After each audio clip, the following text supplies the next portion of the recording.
আসসালামু আলাইকুম ভিউয়ার্স। আমি ছোট্ট একটা বিষয় নিয়ে আজকে আলোচনা করব। তো আমার কথাগুলো যদি গুরুত্ব সহকারে শুনেন তাহলে বুঝতে পারবেন কতটা গুরুত্বপূর্ণ আজকের এই আমার আলোচনাটা। যারা আমাদের দেশের প্রেক্ষাপটে রাজনীতি করে থাকেন, বিভিন্ন রাজনীতিবিদদের সাথে আমাদের আসলে ওতপ্রোতভাবে জড়িত। আমরা আসলে দেখতে পাই বিভিন্ন রাজনীতিবিদরা বিভিন্ন কষ্ট করে শ্রম দেয়, তারা রাজনীতিতে আসেন। কিন্তু একটা জিনিস কি কখনো ভেবেছেন যে তাদের সন্তানরা কোথায়? তাদের সন্তানদের কিন্তু কখনোই আমরা টিভিতেও দেখতে পাই না এবং প্রকাশ্যও দেখতে পাই না। তারা কোথায় থাকে? তারা আসলে প্রত্যেকেই কিন্তু বিদেশে থাকে, ফরেনে থাকে, ওইখানে লেখাপড়া করে, ওইখানে তাদের নিজের জীবনটাকে স্টাবলিশ করে, এবং তারা কিন্তু রাজনীতিতে পাও ফেলে না। কিন্তু এই রাজনীতিটা চলে কিভাবে? আসলে এই রাজনীতিটা কিন্তু চলে তৃণমূল পর্যায়ের যারা নেতাকর্মী আছে তাদের মধ্য দিয়ে। তো আমি আওয়ামী লীগ বা গত কিছুদিন আগে যে সরকারের স্বৈরা শাসকের যে একটা পতন হলো, তার মধ্য দিয়েই কিন্তু আমরা দেখতে পাই বিষয়টা। তো সরকার তো চলে গেছে, তার নেতাকর্মীদের কী অবস্থা সেই কথা কিন্তু ভাবে নাই।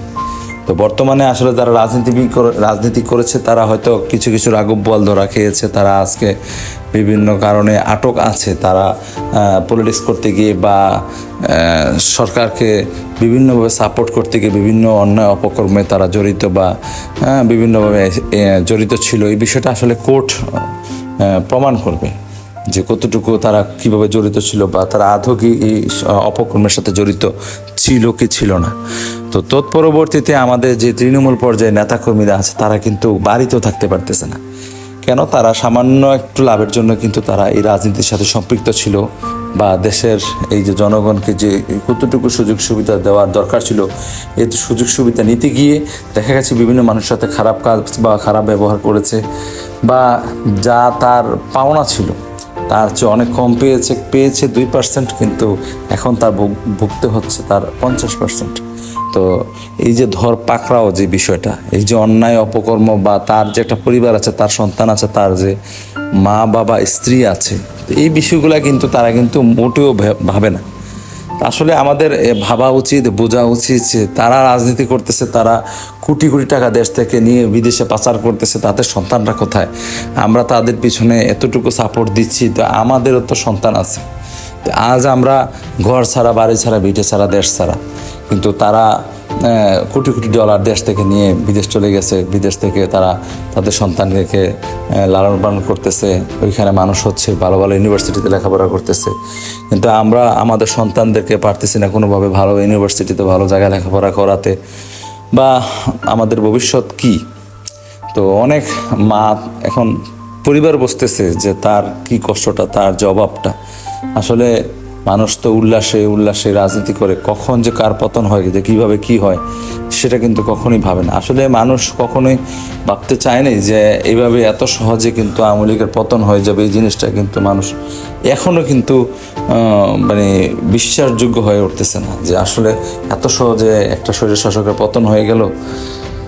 তো ভিউয়ার্স, আসলে আমি এই বিষয়টাই বোঝাতে চাচ্ছি যে রাজনীতি করেন ঠিক আছে, ভালো কথা। তো তৃণমূল পর্যায়ে যারা রাজনীতিবিদ রয়েছেন তারা রাজনীতি করার আগে একটু ভাববেন আপনার স্ত্রী, সন্তান, আপনার বাবা, তারা আপনার জন্য কি পরিমাণ শ্রম দেয়, বা কি পরিমাণ কষ্ট পায়, বা আপনি কি পরিমাণ কষ্ট সহ্য করতে পারবেন, বা কি পেলেন যার বিনিময়ে আপনি এতটুকু দিচ্ছেন। তো ভালো থাকবেন, সবাই সুস্থ থাকবেন। তো আমি এখানে তেল নিতে এসেছি।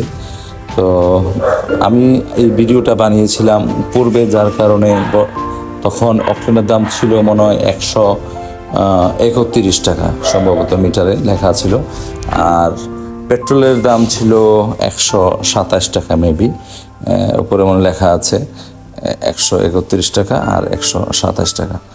তো ভিডিওটা আমি পূর্বে বানিয়েছিলাম, যার কারণে তখন তেলের দাম বৃদ্ধি ছিল, এখন তেলের দাম একটু কমে গেছে 131 আর 127 টাকা। তো আসলে রাজনীতি করার পূর্বে আমাদেরকে একটু ভেবেচিন্তেই করা উচিত, এবং এটা কিন্তু একটা চিহ্ন রেখে যায় যে ভবিষ্যতে যদি কারো রাজনীতি করতে ইচ্ছা হয় বা রাজনীতি করেন, তারা কিন্তু এই বিষয়টা সতর্ক থাকবেন যে পরবর্তীতে যদি পৃথিবীতে কোনো কিছুই স্থায়ী না, একমাত্র আল্লাহ ছাড়া কোনো কিছুই কিন্তু স্থায়ী না। আসলে পৃথিবীতে আমরা আসছি, চলে যাব, কিন্তু ক্ষণে ক্ষণে কিন্তু দল পাল্টাবে, কত কিছু হবে, কিন্তু আপনি না কোনো বিপদে পড়েন, সেই বিষয়টাতে আপনি নজর রাখবেন এবং আপনার জন্য যেন আপনার মা বাবার সন্তান দিশেহারা না হয় এবং পথভ্রষ্ট না হয়। আপনার সন্তানের ভবিষ্যৎ কি ভাই, আপনার সন্তানের কি ভবিষ্যৎ, এই বিষয়গুলো নিয়ে আপনাদের ভাবা উচিত। আর যারা দেশ থেকে দুর্নীতি করে কোটি কোটি ডলার বিদেশ পাচার করছেন, আমি তাদেরকে উদ্দেশ্য করে বলবো, আপনারা একটু দেখেন। আসলে ইসলামে আমি একবার সাইদি, দেলাওয়ার হোসেন সাইদি, ওনাকে বলতে শুনেছিলাম যে সংসদে, উনি বলছেন যে সরকারি কোষাগার থেকে যদি একটা সুতা বা তার কম পরিমাণ কোনো কিছু যদি বক্ষণ করা হয় অবৈধভাবে, অন্যায়ভাবে, তাও কিন্তু কাল হাসরের ময়দানে জবাবদিহিতার আওতায় চলে আসবে। তো কি বলবো, দেশে যে পরিমাণ লুটপাট হয়, আর যারা লুটপাট করে তারা এমন একটা, মানে তারা ড্রাগ অ্যাডিক্টের মতো নেশাগ্রস্ত। কি পরিমাণ সম্পদ লুট করেছে সে নিজেও জানে না, এবং কি পরিমাণ সম্পদ বিদেশ পাচার করেছে তা সে নিজেও জানে না। তো আমাদের এগুলো লক্ষ্য রাখতে হবে যে একটা মানুষের কতটুকু সম্পদ দরকার। হারাম হালালের কোনো বালাই নেই, কোনো বাছাই নেই, কোনো বাছ বিচার নেই, কোনো কিছু নেই, শুধু সম্পদ সম্পদ সম্পদ। একটা মানুষের আসলে যদি এক পৃথিবী স্বর্ণ দেওয়া হয়, তার পরবর্তীতেও কিন্তু আরেকটা পৃথিবী সে স্বর্ণের জন্য আকাঙ্ক্ষিত থাকে, লালায়িত থাকে। আসলে মানুষ এমনই, ম্যাক্সিমাম মানুষই এমন। মানুষের আসলে পেট ভরে একমাত্র 3.5 হাত মাটি ছাড়া মানুষের পেট কখনোই ভরে না। তো আমি সর্বশেষে এই কথাটাই বলবো, আমাদের চ্যানেলটা যদি ভালো লাগে আমাদের চ্যানেলটাকে সাবস্ক্রাইব করে দিবেন, লাইক শেয়ার করে দিবেন। আর এমন কাজ, আসলে এমন জীবন করিও না গঠন, মরিলে হাসিবে তুমি কাঁদিবে ভুবন। আসলে মানুষকে এমন জীবন গঠন করাই উচিত যে জীবনে মানুষ, আপনি মারা গেলে ভুবন কাঁদবে কিন্তু আপনি হাসবেন। আর এমন জীবন গঠন করিয়েন না যে আপনি মারা গেলে মানুষ হাসবে, আপনি কাঁদবেন। তো আসলে ভাই, জীবনটা কিন্তু চিরস্থায়ী না। সকলকে আমার এই বিষয়ে সজাগ এবং সতর্ক থাকতে হবে। তো সকলের সর্বাঙ্গে মঙ্গল কামনা করে আজকের জন্য এখানে বিদায় নিচ্ছি। ভালো থাকবেন, সুস্থ থাকবেন, শুভকামনা রইল। আপনার স্ত্রী, সন্তান, মা বাবার কথা চিন্তা করে পা ফেলবেন, কারণ পা ফেললে কিন্তু সে পা আর পিছনের দিকে নেওয়া যায় না। সবাই ভালো থাকবেন, সুস্থ থাকবেন, সতর্ক থাকবেন, সে আশাবাদ ব্যক্ত রেখে এখানে বিদায় নিচ্ছি। আসসালামু আলাইকুম ওয়া রাহমাতুল্লাহি ওয়া বারাকাতুহু।